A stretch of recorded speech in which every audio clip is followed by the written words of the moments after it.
मौसम से जुड़ी जानकारी और लाइव मौसम खबरों के लिए हमारे YouTube चैनल को सब्सक्राइब करें और बेल आइकॉन दबाकर हर अपडेट पर रखें नजर।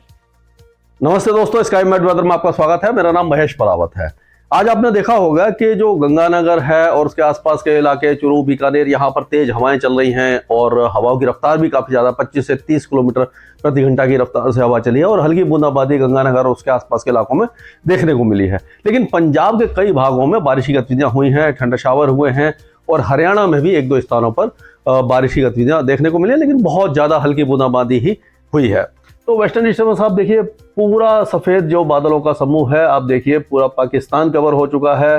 गिलगिट बाल्टिस्तान, मुजफ्फराबाद, जम्मू कश्मीर, लद्दाख, हिमाचल प्रदेश, उत्तराखंड, इन सारे इलाकों में आप देख सकते हैं बादल है और पंजाब के उत्तरी जिलों में भी बादल काफी ज्यादा घने दिखाई दे रहे हैं। वेस्टर्न डिस्टर्बेंस इस समय आप कह सकते हैं कि इस जगह पर है और इंड्यूस्ड साइक्लोनिक सर्कुलेशन जो है वो राजस्थान, ये पाकिस्तान, ये माफ कीजिएगा, उत्तरी पंजाब के ऊपर है और हवाएं यहां से भी इस तरह से आ रही हैं और एक एंटी साइक्लोन यहाँ पर छत्तीसगढ़ के आसपास बना हुआ है। तो उसके प्रभाव से क्या हो रहा है कि हवाएं इस तरह से घूम कर के भी जो बंगाल की खाड़ी से भी नमी लेकर के यहाँ पहुंच रही है। तो इन सब के प्रभाव से, मिले जुले प्रभाव से हम देख रहे हैं कि जो मौसम बदला है और काफी दिनों के बाद बदला है। अभी तक तो सर्दियों में बारिश हुई नहीं है, ये भी बहुत ज्यादा ऐसा नहीं है कि बहुत हैवी रेन होगी या मूसलाधार बारिश होगी, तापमान बहुत ज्यादा गिर जाएंगे, ऐसा कुछ नहीं है। लेकिन हाँ, जो गर्मी थी और जो एकदम सूखा मौसम था उससे कुछ राहत मिलेगी, बूंदाबांदी भी सही, तो जो नमी है फसल में, ये जमीन में, वो थोड़ी बहुत तो उसकी भरपाई हो सकती है।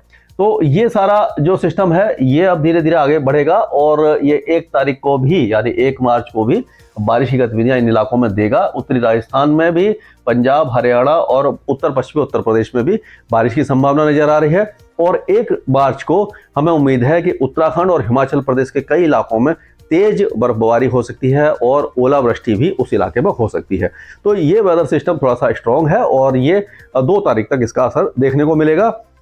और अगर वेदर सिस्टम हम देखते हैं तो वेदर सिस्टम में आप देखिए कि वेस्टर्न डिस्टर्बेंस लगभग ऊपर पहुंच गया है और पंजाब के ऊपर साइक्लोनिक सर्कुलेशन है, हवाएं इस तरह से घूम रही है। ये एंटी साइक्लोन है छत्तीसगढ़ के आसपास, तो इसमें भी हवाएं इस तरह से घड़ी की दिशा में घूम रही हैं। तो ये एक साइक्लोनिक सर्कुलेशन है जो बांग्लादेश के ऊपर भी दिखाई दे रहा है। तो इसके जो प्रभाव से होगा, वेस्टर्न डिस्टर्बेंस के प्रभाव से आपको पता है कि बारिश की गतिविधियां होंगी, स्नोफॉल होगा, कुछ इलाकों में ओले गिरेंगे। तो ये जो वेदर एक्टिविटी है 2 तारीख के बाद एक बार धीरे धीरे समाप्त होने लग जाएगी। 3 तारीख में बहुत ही हल्की बूंदाबांदी कुछ इलाकों में रह जाएगी। तो ये हवाएं जो तेज चल रही है ये थोड़ा सा नुकसान पहुंचा सकती है और तापमान इसके बाद फिर से बढ़ने लग जाएंगे। हालांकि आज हमें उम्मीद है कि पंजाब वगैरह और हरियाणा वगैरह के कुछ भागों में तापमानों में कुछ कमी आ सकती है। दिल्ली एनसीआर में भी बादल छाए हुए हैं, तेज हवाएं चल रही हैं और हो सकता है कि 1-2 स्थानों पर हल्की बूंदाबांदी या मेघ गर्जना देखने को मिल जाए, लेकिन दिल्ली में कोई खास वेदर एक्टिविटी नजर नहीं आ रही है। तो अगर बाकी इलाकों की तरफ चलते हैं तो अब राजस्थान में हम देख रहे हैं कि 37 डिग्री के आसपास तापमान पहुंच गए हैं। गुजरात में भी 37 डिग्री के आसपास आ गया है। 35-36 के आसपास उड़ीसा में आ गया, यानी उड़ीसा है और राजस्थान है, गुजरात और विदर्भ वगैरह, ये इलाके काफ़ी ज़्यादा गर्म हो गए हैं। और जो लॉन्ग रेंज फोरकास्ट आया है उसमें भी हमारा जो फोरकास्ट ये है कि जो मार्च, अप्रैल और मई जो प्री मानसून सीजन है, ये 3 महीने प्री मानसून होता है, उसमें तापमान काफ़ी ज़्यादा बढ़ने वाले हैं और 40 डिग्री का आंकड़ा मार्च के महीने में, यानी कि 2nd वीक में कई इलाके छू सकते हैं। हालांकि दिल्ली एनसीआर में इस तरह की उम्मीद फिलहाल नजर नहीं आ रही है। तापमान 32-33 डिग्री के आसपास ही बने रहेंगे और बाकी जब मार्च में जाकर के बढ़ना शुरू हो जाएंगे, होली के बाद बढ़ना शुरू होंगे। तो गर्मी अपना रंग दिखा के रखेगी और जो प्री मानसून गतिविधियां हैं उसके बारे में अभी पुख्ता जानकारी नहीं है कि कितनी होंगी और क्या इंटेंसिटी होगी, लेकिन अभी तक जो है वो ये है कि जो प्री मानसून गतिविधि एवरेज होती है उससे थोड़ी सी कम होगी उत्तर पश्चिम भारत में। ये अभी तक का एक पूर्वानुमान दिखाई दे रहा है और गर्मी पिछले साल की तरह काफ़ी ज़्यादा होने वाली है। हीट वेव भी बन जाएंगी और जो तापमान है वो बढ़ने लगेंगे। मार्च के महीने में काफ़ी ज़्यादा बढ़ जाएंगे। अप्रैल और मई मालूम है आपको काफ़ी ज़्यादा गर्म रहते हैं। और अगर पूर्वी भारत की तरफ चलें तो अभी भी बिहार, झारखंड, पश्चिम बंगाल, ये जो इलाके हैं और पूर्वी उत्तर प्रदेश है, यहाँ पर तापमान बहुत ज़्यादा नहीं बढ़े हैं, सामान्य के आसपास ही बने हुए हैं। लेकिन अब धीरे धीरे इनमें भी बढ़ोतरी दिखाई दे रही है। लेकिन उड़ीसा की बात करें तो उड़ीसा के जो कोस्टल एरियाज हैं वहाँ तापमान बढ़ने वाले हैं और पूर्वोत्तर राज्य की अगर हम बात करते हैं तो अरुणाचल प्रदेश में अभी भी हल्की फुल्की बारिश की गतिविधियां रहेंगी और एक दो स्थानों पर जो बारिश है वो उप हिमालयी पश्चिम बंगाल, सिक्किम, भूटान और असम में देखने को मिलेगी। मेघालय और नागालैंड में बूंदाबांदी ही हो सकती है, ज्यादा बारिश की संभावना नजर नहीं आ रही है। तो मध्य भारत सबसे ज्यादा गर्म रहने वाला है, खास करके मध्य प्रदेश के कई इलाके गर्म रहेंगे।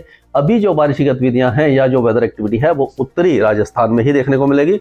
चूरू बीकानेर में कुछ हो सकता है और श्री गंगानगर, हनुमानगढ़, इन इलाकों में कुछ वेदर एक्टिविटी देखने को मिल सकती है। और हरियाणा के जो पश्चिमी जिले हैं, सिरसा, फतेहाबाद वगैरह, इन इलाकों में भी बारिश है, हो सकती है, बूंदाबांदी हो सकती है, मेघगर्जना हो सकती है। और जो उत्तरी जिले हैं, अम्बाला, कुरुक्षेत्र, करनाल, इन इलाकों में, और पंचकुला हो गया, यमुनानगर हो गया, यहाँ पर बारिश की गतिविधियां संभव है। और जो उत्तरी पंजाब है वहां पर कुछ इलाकों में तेज बारिश हो सकती है, तेज बौछारें पड़ सकती हैं, ओले भी गिर सकते हैं, जैसे गुरदासपुर, पठानकोट और लुधियाना और जो पटियाला वगैरह वो इलाके में। बाकी जो फिरोजपुर, तरन तारण, बठिंडा, ये इन इलाकों में भी बारिश की संभावना नजर आ रही है और काफी दिनों के बाद इस इलाके में बारिश हो सकती है।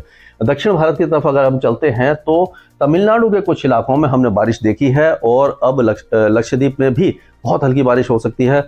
अगले 2 दिनों के दौरान दक्षिणी तमिलनाडु और दक्षिण केरल में बारिश की संभावना है, हालांकि भारी बारिश नहीं होगी, हल्की फुल्की बारिश होगी और ये काफी दिनों के बाद यहाँ पर भी हो रही है। तो शुष्क मौसम से कुछ न कुछ निजात यहाँ पर मिल सकती है। और अंडमान और निकोबार द्वीप समूह के दक्षिण द्वीप जो है उस इलाके में भी बारिश की संभावना नजर आ रही है, लेकिन तेलंगाना, आंध्र प्रदेश, कर्नाटक और तमिलनाडु के उत्तरी इलाके ये पूरी तरह शुष्क रहेंगे। जो साउथ इंडिया कर्नाटका है, बेंगलुरु, मैसूर, तुमकुर, चामराजनगर, ये सारे इलाके भी पूरी तरह शुष्क रहेंगे। यहाँ पर भी वेदर हल्का हल्का गर्म रहेगा, बहुत ज्यादा यहाँ पर गर्मी नहीं देखने को मिलेगी, लेकिन हाँ, तमिलनाडु और तेलंगाना और कोस्टल आंध्र प्रदेश में और रायलसीमा में गर्मी बरकरार रहने वाली है। इसके आगे जो भी अपडेट होगा मैं लगातार अपडेट दूंगा स्काईमेट वेदर में। अभी के लिए इतना ही।